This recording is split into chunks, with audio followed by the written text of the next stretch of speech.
himself getting passed by multiple cars, as I mentioned earlier on, so knew off in a very precarious situation, but he often finds himself in these places. He doesn't qualify as well as he races.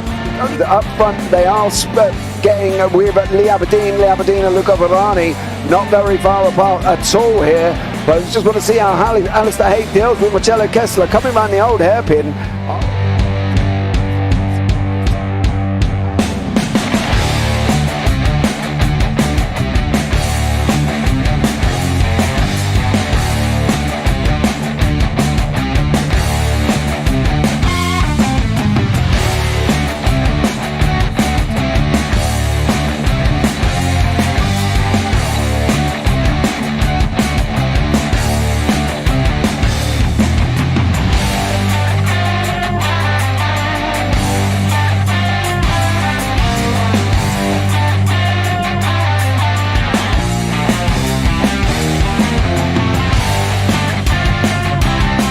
I would say it's not the best decision they've ever made, just not having done that under the safety car, really. Yeah, they're taking their pit stop strategies from Ferrari lately or something. What's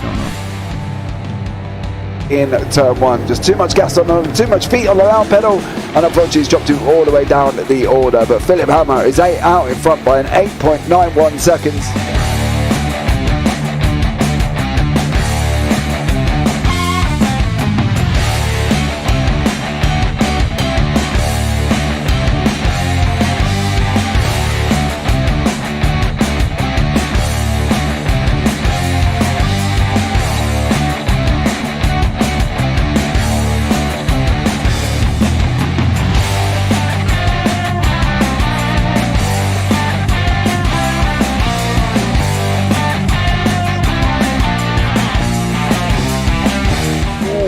Dan Michael is a wall there, sir.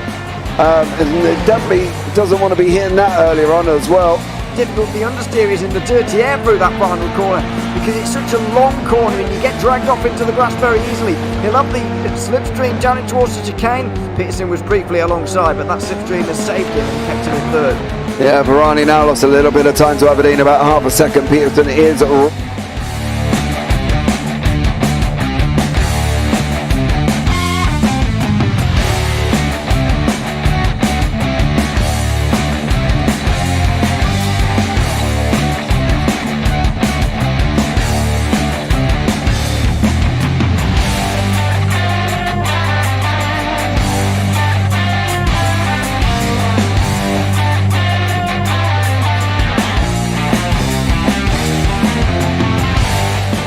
Pike's pushed Morton forward up ahead.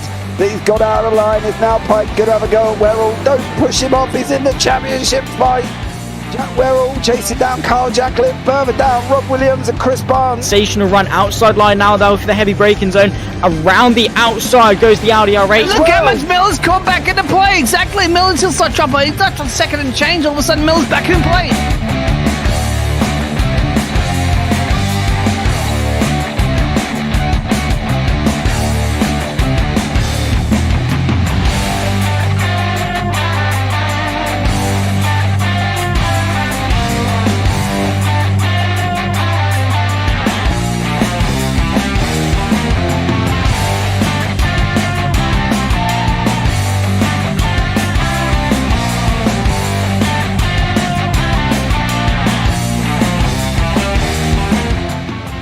Moving on to the back end of Phil Jocelyn. So there's been a lot of movers and shakers in this first 2 laps here for race. Absolutely serious racing league. Everybody's a lot have fun. Yeah, it's all about the entertainment. So I hope everybody is enjoying themselves out there in the chat. We know that Ron is been enjoying himself watching. And the Burger King machine's off into the grass a little bit there as they're really bunching up now.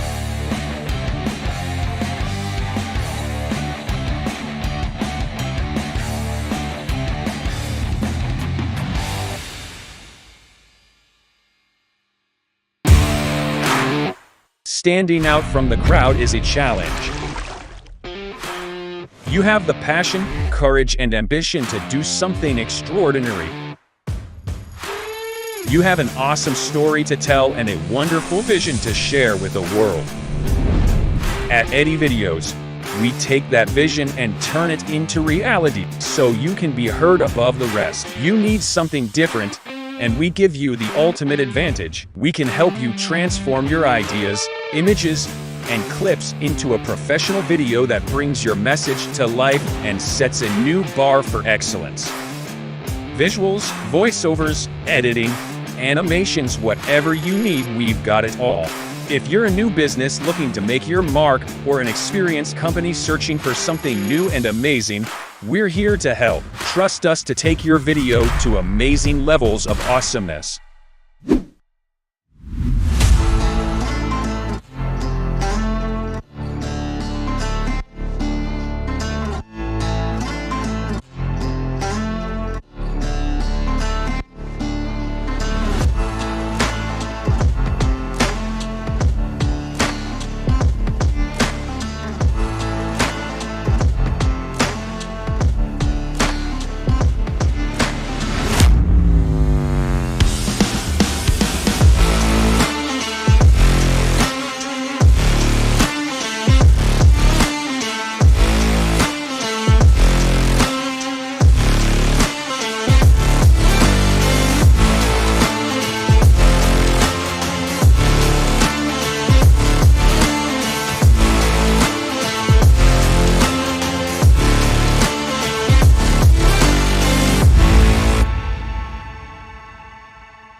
Does he have it? Medeiros is going to get it. Oh, they're going to toss it. They haven't got it. He's on the outside line though, going into the fastest corner on the circuit. Surely this can't work. Dominic Ligner has got a sensational run outside line now though for the heavy braking zone. Around the outside goes the Audi R8. Look how much Miller's come back into play. Exactly. Miller's still such up. He's not on second and change. All of a sudden, Miller's back in play. Can Barry do it? Big Barry's going to do it. Big Barry.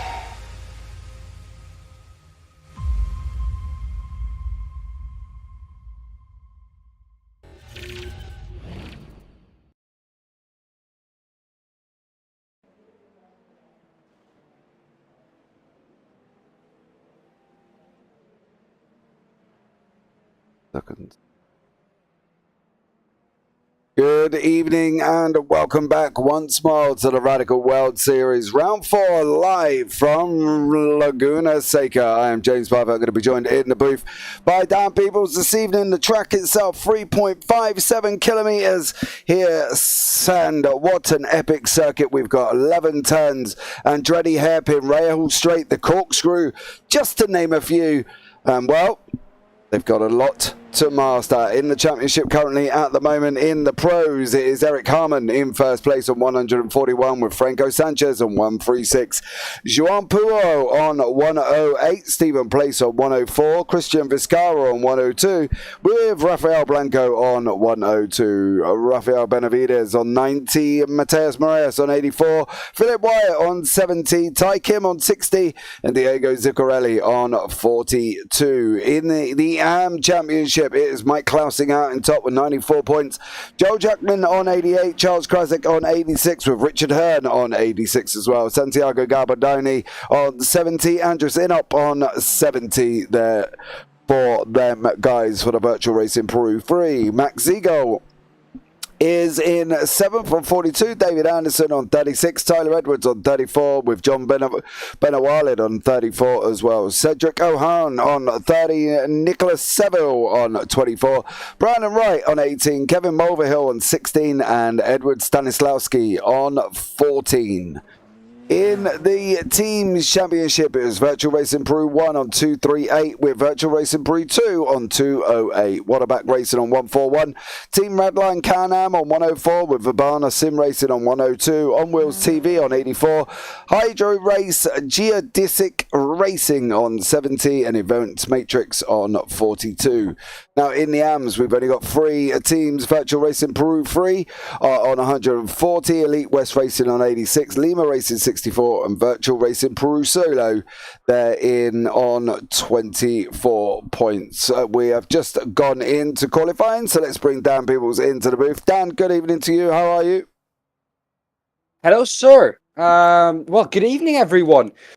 I was there earlier today for the Europes, and that one was an absolute thriller till the end. It came down to, well, less than 2/10 at the line, and it stayed within a second for the whole 30 minutes for the lead. So if that's anything to go by for this one, then I can't wait to get underway with the race. Yeah, it should be definitely an exciting one here at Laguna. You know, we've driven here, we've all been here. Everybody within iRacing has probably driven Laguna Seca. And, well, it's an interesting circuit. It doesn't seem overly difficult, but it's a circuit where we definitely see the sight of some wonderful incidents and accidents here as well. Where are, do you think, the main flashpoints we're going to be looking at for problems? It's a beautiful sandpit somewhere in the middle of America, and in that sandpit you have a 3.6 kilometer asphalt strip that twists around that sandpit, and I think the most difficult corner, of course, is very well known in the motorsport community and in the esports community as well, is of course the corkscrew. It's something that, well, in the European race, some people had settled down, some people were struggling with, some people had it consistent, weren't quite the quickest through there, and that is actually, well, where in the Europeans, the difference was made for the win. Yeah, I think the corkscrew is an interesting concept, I think. If I'm not mistaken, there isn't actually many others in the world that have actually got this form of turn at this degree with this angle of depth and this drop, you know, as well. So it is quite a interesting corner that can lead to some interesting things. Now, obviously, I've seen other series run here this week as well, and so there was a lot of incidents during practice, but they seem to be able to get it right. Now, that's going to be one of the problems as well. They're coming up the hill for turn 6. Braking point just on the freeboard. They've got to get it down, and then you're looking for that dip, and then you're going to drop the other way. Now, the problem isn't the dip. The problem isn't the turn the other way. The problem is whether or not you touch any pedals running through there. Now, I've found previously, talking to drivers, that if you touch the accelerator because you haven't carried enough speed in, it's likely to unsettle the car. If you brake because you've carried too much speed in, you're likely to unsettle the car. So it's a corner that they definitely need to get right. I think that's one of the things we need to be aware of, that there's so many things that could go wrong in that corner, and if you're going to try and go side by side, well, see you in the pits. That's all I can say about that, really. There isn't really any easy corner at this track. Of course, turn 1, you have a bit of runoff on the entry, but then once you really get to the corner, the only thing you have on the outside and the inside is sand. So, yeah, it's just, this track doesn't allow a lot of mistakes, or even small ones can be punished very harshly by the track itself. And I kind of love the track for it. You know, these natural track limits well, we saw it with Formula 1 in Austria. Well, it was, to put it politely, a bit of a peep show, because, well, track limits and everything, if you've got asphalt on the outside, they're going to use it. They're racing drivers. They're going to use everything they can to gain that little bit of an advantage over their competitors. And here, everyone has the same road and the same curbs, everything the same to work with. There's no one who can use more or less on entry or on exit. Yeah, they've generally got to get every corner right, and there ain't many circuits where that would happen. Now, you know, there's other circuits that you can get on the runoff and you can survive. there ain't many options here for survival. You know, it's turn 1 is a difficult one that they've got to be looking at trying to get right as well. Turn 2 is a difficult right-hander. Turn 3 is also here as well. One mistake over that sausage curb and you're going to have to slow down like we just saw there with Rafael Benavides. Turn 5, you're looking at the long left-hander. Again, if you get it wrong or hit that sausage curb, you're going up in the air. Now turn 6, this is the interesting one. If they hit the dip on the left-hand side but they take the sausage curb, they're going to end up over there where them tyre tracks are. And of course then we're coming into 7 and 8, which of course is the corkscrew braking just on the top of the ridge. Down you go through the gears, drop it on the inside. He's in and out and survived. Now the problem after that is of course turn 9, when you're now going to try and carry this speed through this left-hander, that again, if you hit the sausage curb on the inside, you're in the gravel. Same there. If you hit the sausage curb and then you're coming up to a tight left-hander at the end, and again, if you mess it up or take too much, you're going to jeopardize your exit. So it's all a thought process for most of these people, and I think it's going to be an interesting one here as well. I just want to see what Joan Puyo does and whether or not he improves on his 3rd place. Rafael Blanco shoots himself up into pole there on a 1:18.599. Philip Wyatt is also improving currently at the moment as well. He's got some greens on the board, but Franco Sanchez has got 2 purples, so he's obviously hooking this lap up right. Now, in the European earlier on, we had Kim-Andre Björklund, one of the AM drivers, who finished 5th overall for a long time, was actually in 4th, but wasn't overtaken for P4 until 7-8 minutes to go in that race. He had some genuine pace, and I think we're seeing the same here with one of these AM drivers, John Benwalid. Yeah. Yeah, so, yeah, there's some great pace in one of these AM drivers. Yeah, there definitely is, as Franco Sanchez just went on to pole on a 1:18.329, so fair play to Franco. Richard Hearn currently setting greens on the board as he's coming into the final corner as well, the left-hander, and off he goes once more. What's he going to do as he comes over the line? It's going to be an improvement. Is it enough to improve up into that 4th place? He goes into 3rd. So Richard Hearn flying into 3rd place there as well. Mateus Moraes, of course, here working on hopefully his consistency this season, as me and Mateus spoke about numerous amounts of times on consistency. I think it's one of the things that he had struggled with in previous seasons as well, and it was all up in arms, and he had to work hard to try and get that consistency, you know. And when you're looking at a track as difficult as Laguna, as Moraes jumps himself up into 8th, Wyatt goes up into 6th, Sanchez then goes and improves on a 1:18.261. What about David Anderson currently at the moment? He's got some greens on the board, he's improving. Galbardini's improving as well. Consistency though here is probably more important than some other circuits. Oh yes, you can't overstep that mark, like I said, by 2 or 3 millimeters, because you're on the sand and you're off. The track limits is the sand, and you can see it here. If you do it, you're either going to lose loads and loads of time, or you're going to be off somewhere into a tyre barrier, a concrete wall, or whatever you're going to find on the inside or outside of the corner. Now remember though, James, this is such an important race for these drivers, because we have a bit of a summer break in between this and the next race, so you want to get into that summer break as best as you can to try and keep that momentum, especially in the championship, up. Yeah, definitely. They've got, I believe, 2 weeks before the next one here as well. So the next one will take place on the 31st of July, as we see Kevin Mulvihill not do so good there as well. CJ, of course, Hearn has proven he can drive, with the fact that he is an IndyCar winner who also finished 3rd in the 1996 Indy 500. And there we go. Okay, there we go. I didn't know that. Better play to him. Neither did I. Maybe I'll ask him for a signed autograph next time I interview him then as well, and see if he can send me a picture as well. Mulvihill overcooks it. Yes, we caught that, CJ. I'm Thank you. surprised he's an AM driver then. Well, yeah, me too, but I don't make up the standings. You know what I mean? That's not my It's not my area. I just do what we're told by the league, and that's what we've been told. So there we go.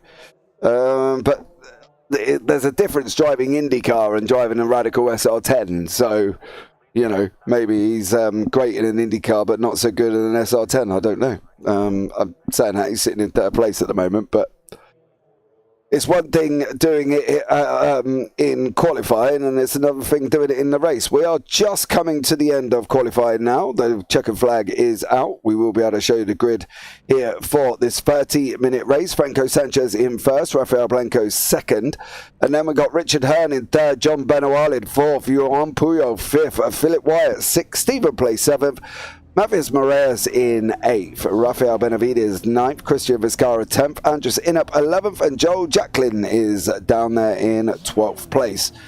And then on from that one, we have got Brendan Wright, Charles Krasick, Max Siegel, David Anderson, Santiago Garbadoni, and Kevin Mulvihill. So get your drinks, get your popcorn, sit back and relax as we go into some epic SR10 30-minute action here as well.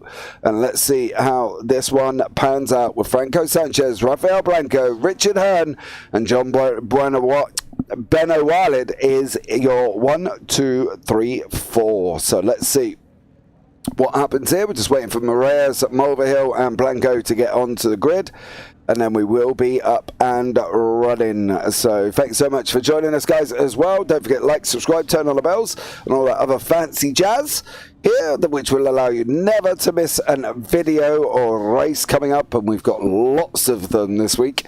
So stay tuned here for some great epic racing going on from NASCARs, from Formula 3s, from MX5s, all types of racing here as well. So stay tuned for that one. The guys have got about 25 seconds, and we're just waiting for Kevin Mulvihill to get onto the grid here, as we've got 18 cars on this race circuit ready to battle out round Laguna Seca, and let's hope they all make it through turn 1, because if they don't, well, could be race ending.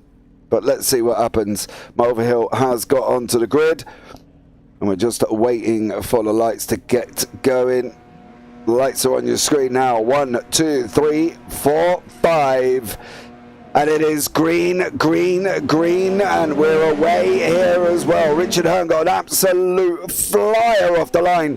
Currently at the moment running on the inside of Rafael Blanco. Oh, there's collisions on the straight. That's Moraes and Philip Wyatt. They've clashed on the straight. Blanco does manage to hold on to it. Richard Hearn's going to try and run him around the outside of turn 3 here. Is he going to be able to make it through? He's not. John Benoit behind him in 4th place, but Moraes and Wyatt are going to be kicking themselves down. They didn't even make it down into turn 1. That was not ideal from the both of them, and it looked like there, once they got onto the brakes, that the car just snapped from underneath them, and that is so easy to do, especially with cold tires at the start. Yeah, it definitely is, and he didn't even make it down, and we can have another look back and see what happened to Philip Wyatt here as well, after Richard Hearn and Benoit battle it out into that corkscrew there as well. That Lightning McQueen delivery to Benoit chasing down Richard Hearn. But here's what happened to Wyatt and Moraes. Did they even make it? It didn't even look like they made it down there. I'm not going to lie. Not an ideal camera view, but let's have a look here as well. No, contact from Moraes on Wyatt. And we're just talking about consistency, and Moraes goes and taps Wyatt there as well. Stephen Place has gone, and he's into the pits already. What about Charles Krasick and Max Siegel? They're battling it out here as well. Siegel's on the left. He's going to try and get that inside line. He's got his elbows out. He's bullied Krasick off it. Siegel goes through and takes 4th in class at the moment here. And a stunning job from him. But Moraes and Wyatt are going to be absolutely kicking themselves down. They didn't even make it down there. No, that's not ideal. And I think, well, he couldn't do anything about it. Moraes just shoved it up the inside. There wasn't any room. There were bollards on the inside. There was a car on the outside. And, well, 1 + 1 is a car off. And this time it was 2. 1 on the inside, 1 on the outside. And both of them, well, like you said, will be kicking themselves. Not happy at all. No, Vizcara battling away with Inup here, and Seagull's closing up behind him as well.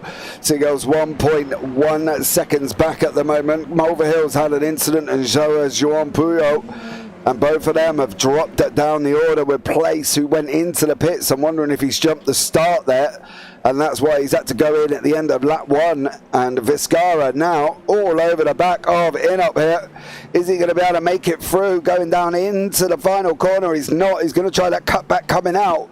And once more, he's got to sit there. He needs to get that run down into turn 1 if he can. He's got to kind of bully him off that inside line, because otherwise Inup could just park his car there and wait. And it looks like Vizcara is going to try it.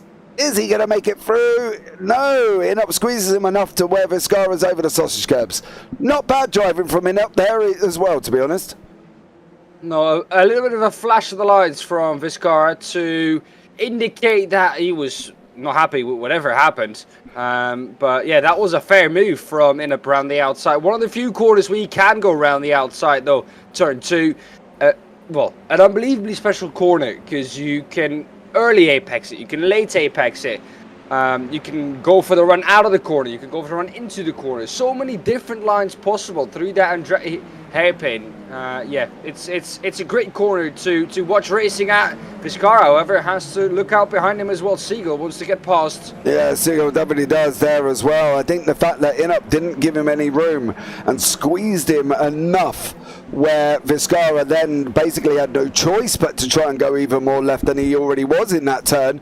And unfortunately for him, the only place he could go was that sausage curb. We'll see a repeat of it here, no doubt, as well. Blanco is closing up on Sanchez, but is this a battle here for Vizcara and Inup?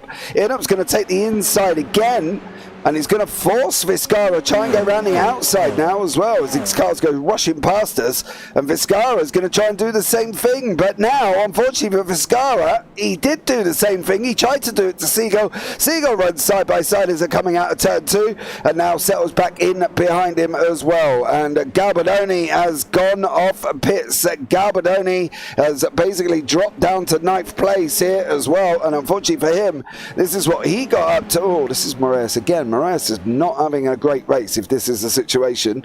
Did he just close the door on him? No, Moraes running Team Deep and Garbadoni together, and poor Moraes is not having a good time here. Incidents galore already for that young man. Well, that's not the consistency that he was looking for going into this race. This is an amazing battle though. Vizcara, Seagull, Krasic, Jacqueline, all involved in it. And, well, Inup has got a little bit of a gap now. 1.4 seconds is the gap ahead of Vizcara. Slowly but surely, everyone is trying to settle in now. Yeah, they are. They're trying to settle down. 24 minutes remaining here as well. The battle out in front is still Blanco chasing down Sanchez. 4 attempts back at the moment. Last time out it was a purple from Sanchez. Fastest lap of the race on a 1:18.7 with Rafael Blanco on a 1:18.76 there. As well, so very close lap times. Now Seagull's opening up as well with Vizcara doing the same thing. We've now got Krasic and Jacqueline battling away together here, and Jacqueline there currently 6th in class, 10th overall, up 2 places from where he started, and now he's chasing down Krasic, who now has closed the gap onto Seagull as well. So Seagull is also going to be under attack here once more from the orange machine of Charles Krasic. So this is going to be an interesting one as they dip down into turn 6 here, and again for that run up the hill, they've got to hit this braking marker at the top of the hill, Dan, otherwise there's a nice little sand pit waiting for them at the end. And once you get into that sand pit, you can play for about half a second and then you end up in a tire barrier, so that's not ideal. That run out of it is so important though. Then you have the left-hander of turn 9, so incredibly important to get that run down the hill right. Is if you just even move half a centimeter off to the right hand side and you're in the sand, well, with all the load on the outside there, you're off. Yeah, definitely. It's a done and dusted deal. Jacqueline's trying to get past Krasic. He's going to look up the inside. Oh, there was a lock-up from Seagull in front. Krasick didn't know where he was going to be. He braked, and Jacqueline went for the move over Krasick. Didn't quite make it through this time. What about Benawalid? He has got Rafael Benavides, and Benavides is going to run him around the outside now. Is he going to be able to make it through? He is, and Benavides goes through. Vizcara and also currently Inop are back together here. Vizcara's closed the gap on him once more here, Dan. And it's now Vizcara going once again, and Inop, and these two fighters. He's going to get him now. Yeah, he got a slow exit. Dead done. It should be done and dusted as they come up to the top of the hill. Vizcara cuts in front, all done and dusted. Through he goes. He's just got to get the corkscrew right, which he does do. And now he takes 4th overall. Seagull and Krasick and Jacqueline still battling it out. Well, a few overtakes happened there up the hill as well. Seagull dropped down to 10th, then Jacqueline dropped back down to 10th. Krasick was at some point down in P10 as well, going up the hill there. So a lot happened there. With these three, but they've seemed to figure themselves out. And it's Krasick's P8, Seagull 9th.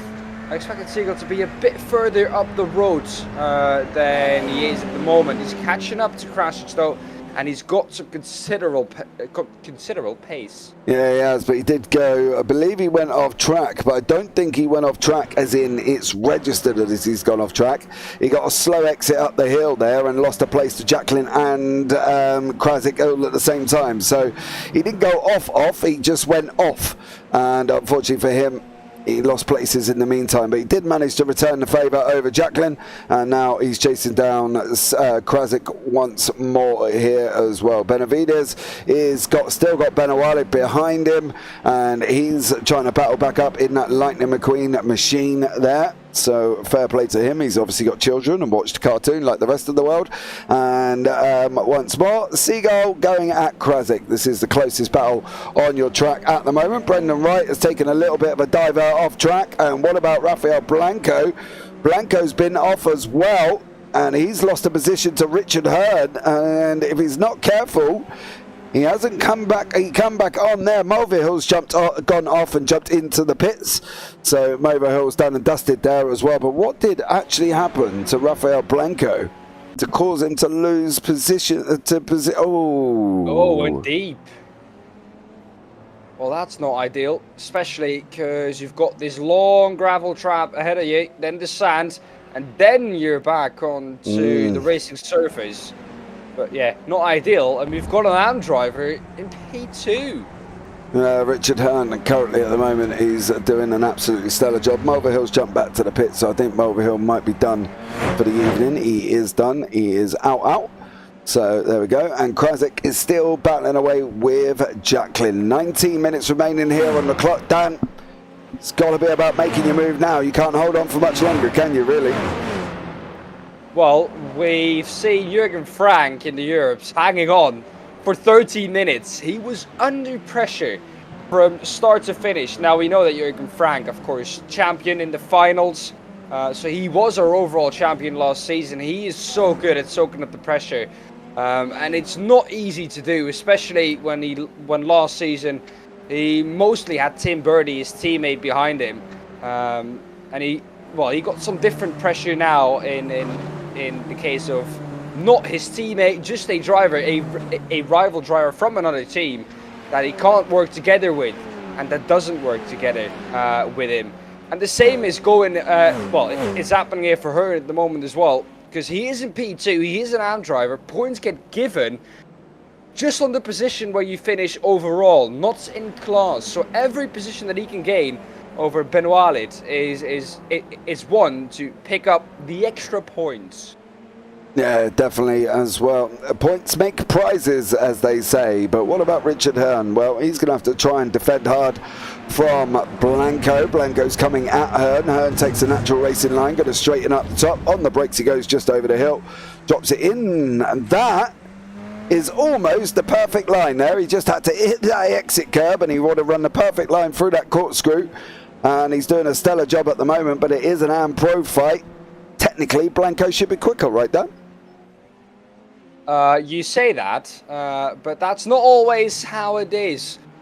there was one lap, especially with Hearn, what I've noticed is that one lap Hearn might be really quick, and the other lap it might be a little bit slower. It's usually for AM drivers like Hearn, it's consistency that they're struggling with. But Blanco is not, of course, we know that he was up there fighting with Franco Sanchez at the beginning of this race, only fell back because of a lockup going down into the last corner, but he's gotten back past Hearn and is now ready to chase down that 6.2 second gap. However, I do think that if Sanchez doesn't make another mistake, it's a bit beyond reach here for Blanco. Oh yeah, you know, unless he's got Noz in that car, it's definitely not going to happen. As Brendan Wright is, if he has Noz in that car, it might happen. Stuff. Yeah, but he ain't going to catch out, and that's no disrespect to Rafael Blanco, but you know, certain things. You have to know which caliber driver you're up against. Yeah, but certain things are out of reach, and I got a funny feeling that the fact that that's a little out of reach. They did do near enough exactly the same time last time with a 1:18.89 and a 1:18.99 in favour of the man up front, Sanchez. So, you know, Blanco's point of view, he's got to be knocking out time out at the moment. I mean, he's only got 16 minutes here, and pulling out 1,000th of a second is not going to get him any closer as he comes towards the end of the race. No, well, he's going to need at this point, with the amount of laps that we are going to turn, he needs about 4 or 5 tenths every lap. And if he's not going to do that, then, well, like we said, it's going to be a bit beyond reach. Charles Krasik, what has happened to him then? He's going down into the corkscrew. Has he run it in a little bit too deep? No, he's done the classic. And that is a little bit too much speed through the corner. And then once you get through the compression of the right-hander of the corkscrew, the car just says, nope, sir, I want to go left. Yeah, definitely. And if he's even remotely tried to touch the brakes to stop that car, that's the result. Take care. Not gonna happen. Nope.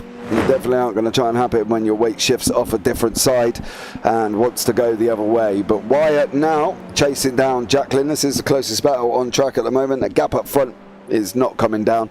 6.7 seconds. It was 6.5. If anything, it's gone up.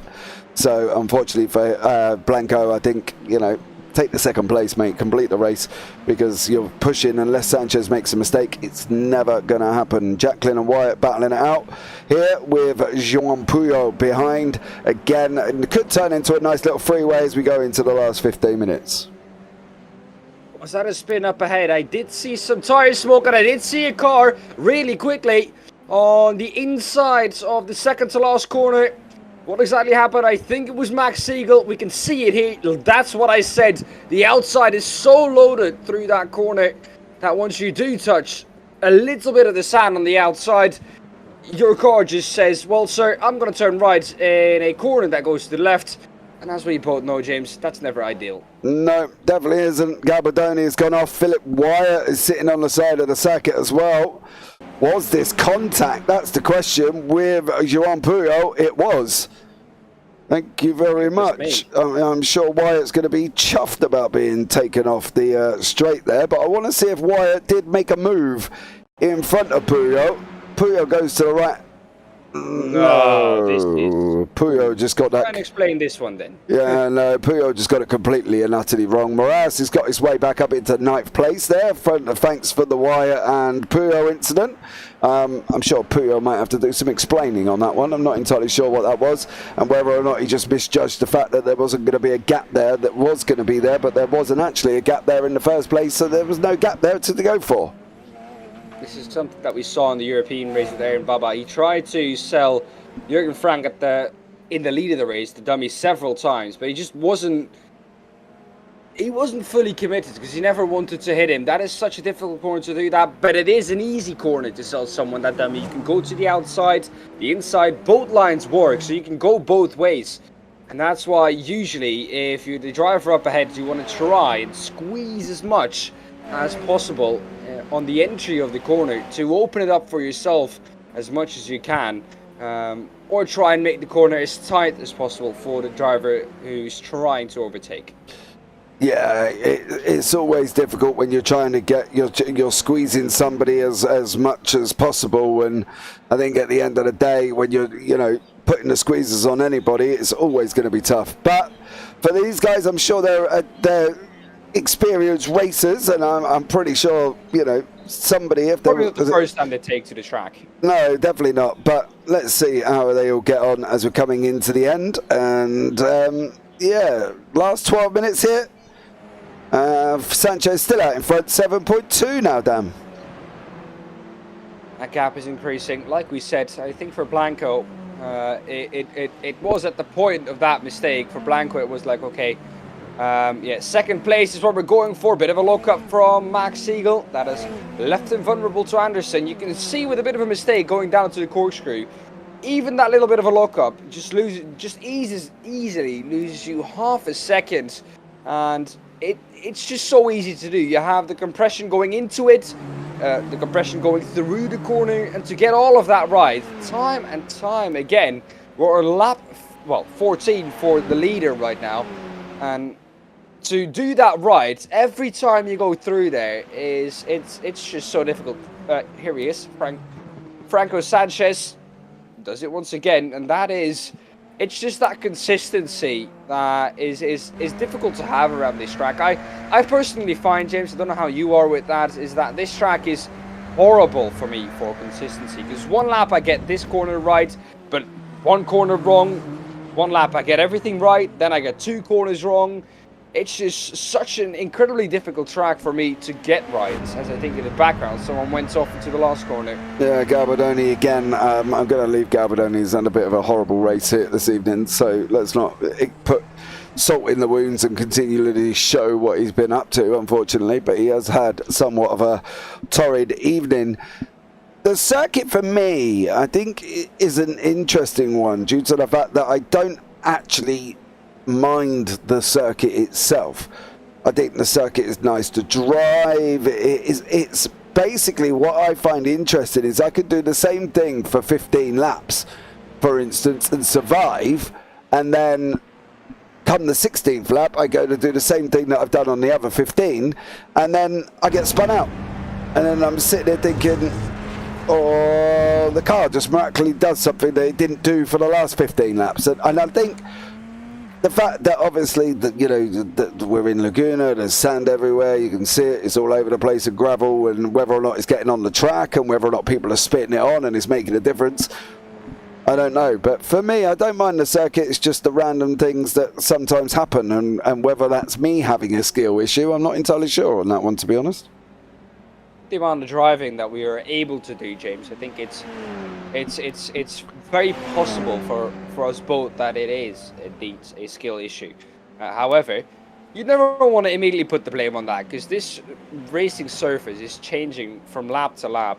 If someone goes off, like we saw in turn 1 a couple of times, someone might bring some sand onto the track, and next thing you know, you find yourself slipping off the road down into turn 1 and your race is over.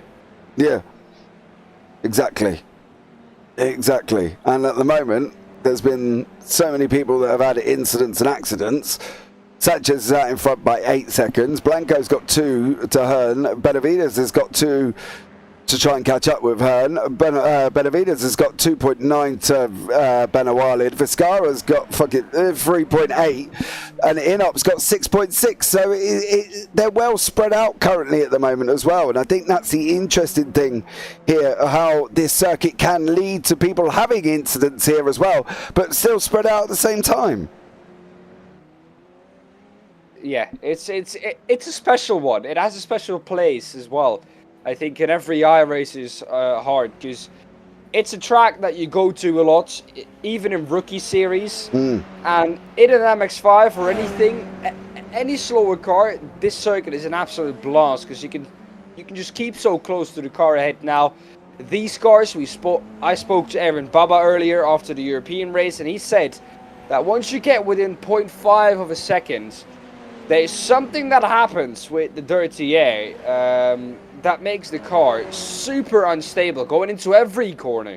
It doesn't matter which corner you're going into, even the little kink on the straight, turn 1, the fake turn 1 as I like to call it, because it isn't really a corner onto the straight. It's even there, you can feel the car just moving around on high speed.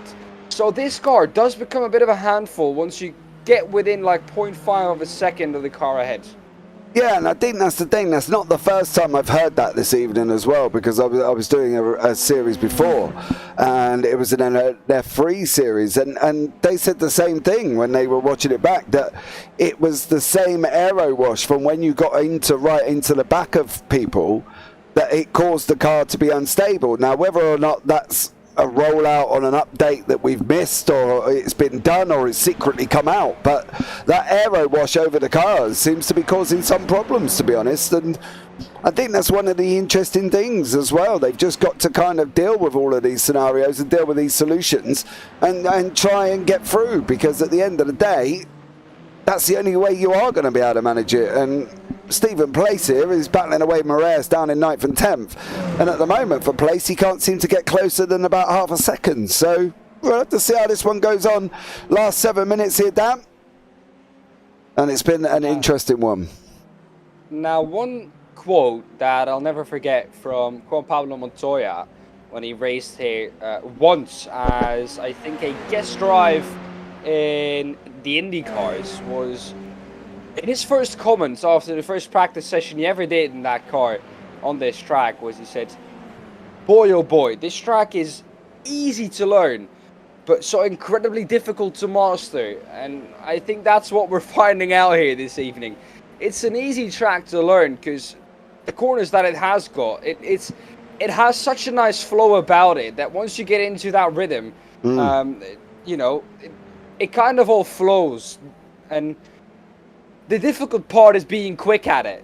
It's kind of like everyone says in oval racing. So easy to learn, but super, super hard to master. Oh, oval racing is just, well, people think you're just turning left, but we cover multiple series, and tyre wear and fuel saving and lifting here and possibly braking there and doing this here. I'm just sitting there going, okay, let's, you know, you just turn left, right? And they're like, no, there's a lot of things going on.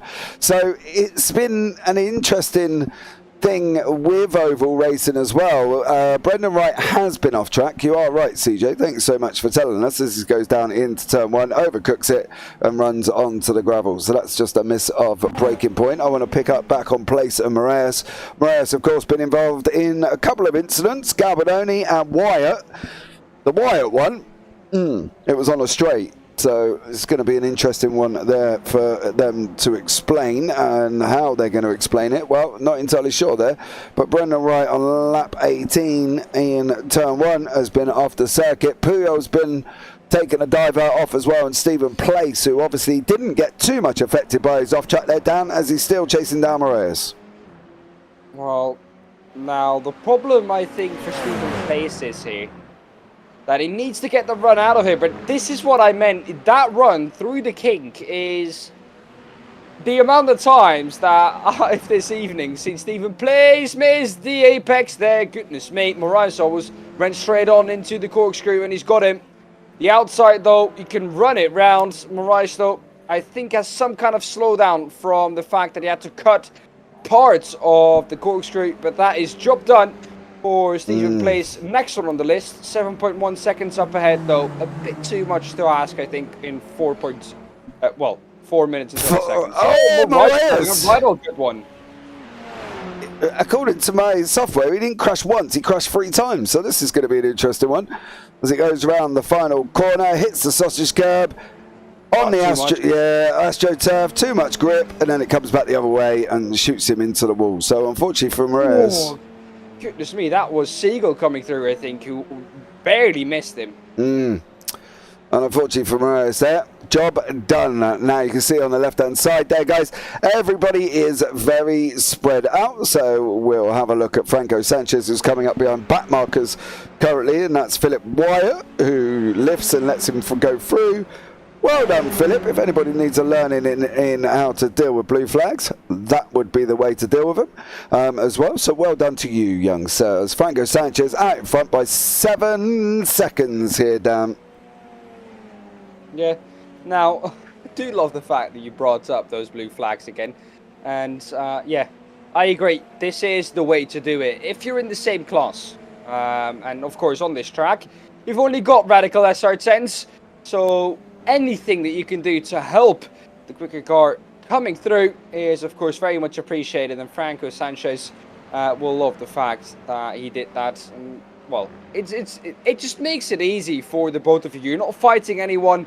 Well, the 45 of Philip Wyatt was not fighting anyone, was not close to anyone. It's just the best thing to do. Yeah, I'd be surprised how many people can't. But there we go. He overcorrected. Yes, he did, CJ. He come out, spun up the back wheels, turned left, overcorrected to the right. He gripped and shot him into a barrier. Moraes is in, but that isn't any surprise, really. He did just go and punch at the wall on the right-hand side here. So for Moraes, and a stellar job from him, really been involved in a couple of things, did manage to survive, and then goes and puts himself into a wall. After, mind you, riding the corkscrew as well, as he comes back out on track in front of us there, so you can see him, and he is all the way down in 14th place. 2 minutes on the clock. Franco Sanchez out in front by 6.8 seconds. An absolutely stellar job. Richard Hurd still leading the AMS, and as well sitting in second overall. An incredible job for him here, with 2.7 back to Benavides. I think he's probably going to be another man that will be safe as we're nearing the final lap of the race here, Dan. Now, we did 23 in the European one earlier on, and I think we're going to hit exactly the same here with the America. Sanchez is on lap number 22 right now, going on to lap number 23 next time round. Lap times of about 1:18, 1:19. So yeah, I think next lap will be the last lap, depending on when he comes across the line. Clock has hit 1:18.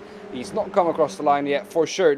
Next lap will be the last lap. Something though that we do have to point it out is the fact that Richard Hearn is still, there's Barry, by the way, waving the white flag, is still in P3, Richard Hearn. And he's done that on pace. He's deserved that P3. Had a little bit of a sniff at P2 when Blanco went off, but it never was to be, really, for Hearn. You can see the gap to Blanco, 6.3 seconds.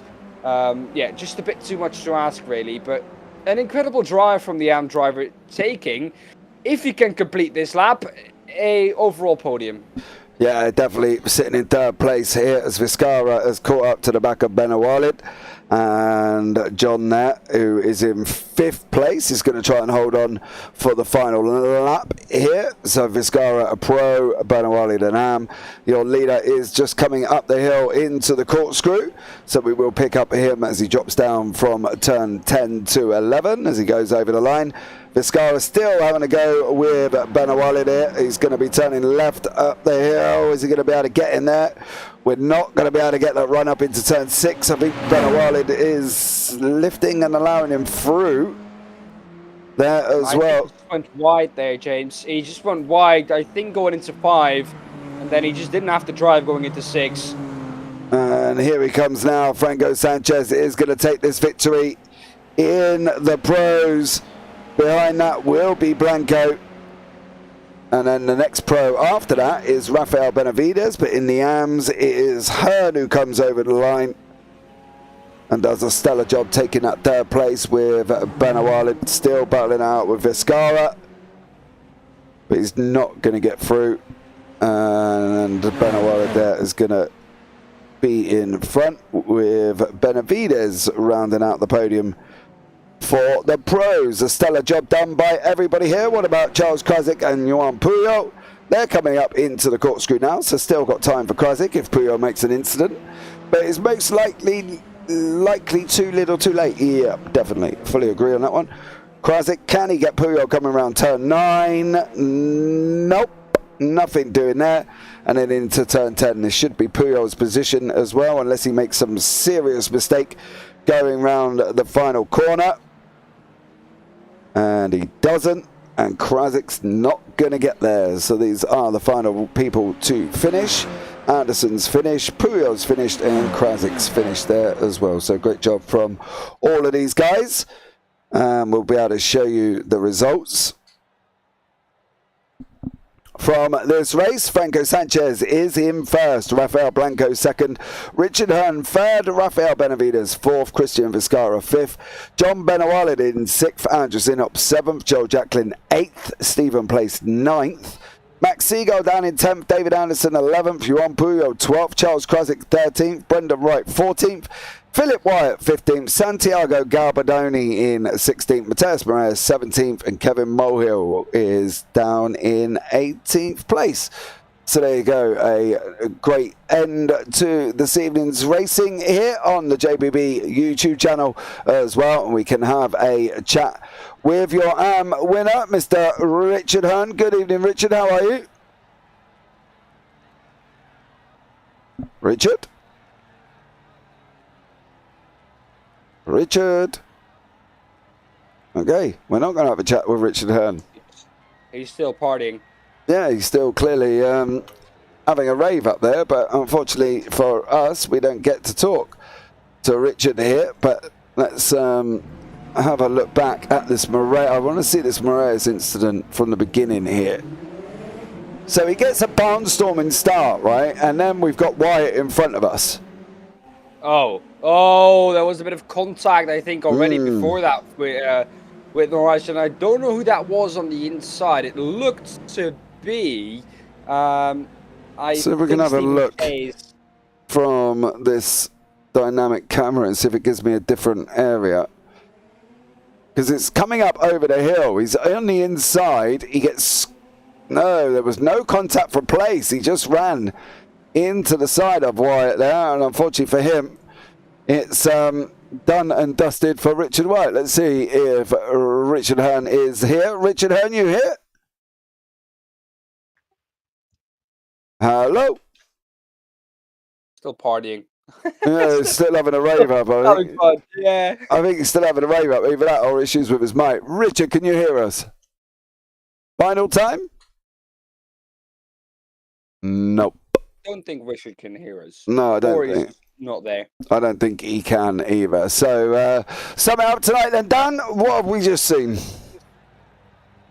Well, what have we just seen? As always, an incredible race, and we've seen the last race before, a little bit of a break. Of course, next week, no radical sim racing races. So we'll have to wait 2 weeks, and it's going to be a long 2 weeks because, well, boy oh boy, am I excited after tonight. And I was going into this because I knew from the Europeans it was going to be an amazing one. We didn't see the fight that we got promised by between Franco Sanchez and Rafael Blanco at the front, due to Rafael Blanco having a little bit of an oopsie into the last corner. But all in all, I think we saw an incredible race that had everything. It had offs, it had some controversy, and it also had some amazing driving, especially from Franco Sanchez. In the end, he won with 6.8 seconds ahead of Rafael Blanco, and all in all, an incredible race. Yeah, well, I think Richard Hearn has managed to fix his mic. Richard, can you hear us? Yes, I can now. Hey, how are you, buddy? Wow, that was a good one. Yeah, second, first in class, third overall. That's not a bad evening's racing, right? No, I'm pretty pumped. I practiced a lot this week and kind of felt good. And I knew I couldn't catch those guys even when he got behind me. I knew eventually I'd let him by. My whole point was just to keep a buffer so I didn't have to stretch myself out too much. Yeah, definitely. I want to ask you about something that we were told earlier on in chat here. IndyCar winner and finished third in the 1996 Indy 500. Yeah, that is true. I was a young man then. And which race did you win? I won the first race in Las Vegas, same year, 96. Nice. So you're like a real-life celebrity. Yeah, I don't know about that. It was a long time ago. I'm bald now, and now I just virtually race. Oh. So no signed autographs or hat for me or anything like that? You know, I just go out there and have a good time. I had a good career, had a good time, but now I just enjoy it sitting in my chair in my bedroom. And do you still race NASCARs virtually as well? Sorry, say that again? Do you race NASCARs virtually?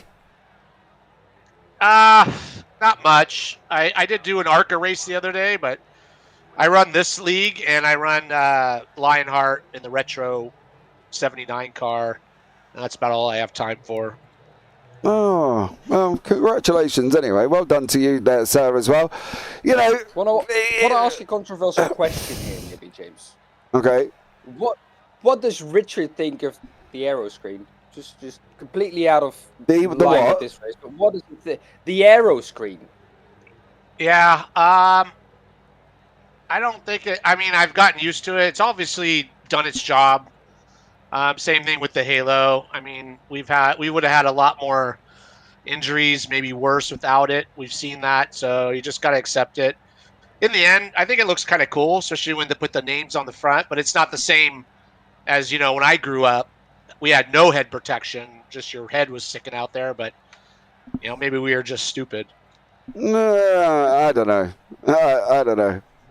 I don't know if race cars, especially like IndyCar and Formula One and stuff, were supposed to have anything attached to them, but maybe, as you say, it was a long time before they started worrying about safety there as well. But Richard, thanks so much for joining us there, bud. Anyone you want to give a shout out to before we let you go? Really, nobody helped me this time. I just did all the work for myself.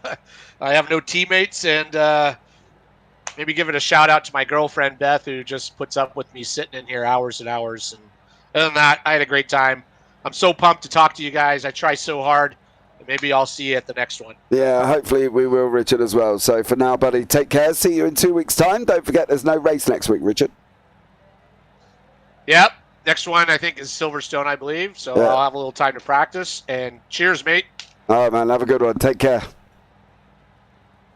Well, there you go, Dan. Richard Hearn joining us as well.